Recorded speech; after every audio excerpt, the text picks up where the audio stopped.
AP ప్రభుత్వం ప్రతిష్టాత్మకంగా చేపట్టిన పశువుల హాస్టల్ పథకంలో భాగంగా రాష్ట్రంలోని తొలిసారిగా నందిగామ నియోజకవర్గంలో శంకుస్థాపన చేయడం ఎంతో ఆనందంగా ఉందని ఎమ్మెల్యే తంగిరాల సౌమ్య చెప్పారు. భవిష్యత్తులో మునగచెర్ల ఒక మోడల్గా నిలుస్తుందన్నారు.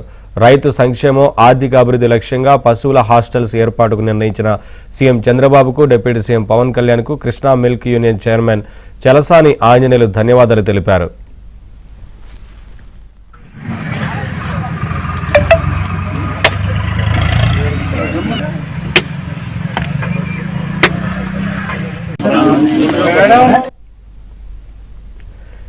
భవిష్యత్తులో పశుగ్రాస క్షేత్రాల అభివృద్ధికి కూడా రాష్ట్ర ప్రభుత్వం మరింత ప్రోత్సాహం లభిస్తుందన్న ఆశాభావాన్ని వ్యక్తం చేస్తూ రాష్ట్ర ప్రభుత్వ సహకారంతో కృష్ణా మిల్క్ యూనియన్ పరిధిలో మరిన్ని పశువుల హాస్టల్స్ ఏర్పాటు చేయడానికి యూనియన్ కృషి చేస్తుందని ఆంజనేయులు తెలిపారు.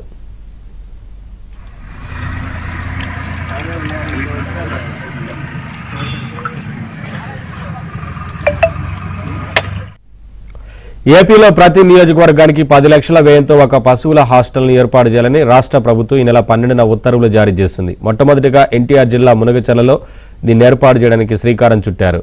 హాస్టల్ షెడ్ నిర్మాణానికి 21న ప్రభుత్వ chief whip Tangirala Soumya, Krishna milk union chairman Chalasani Anjaneyulu శంకుస్థాపన చేశారు.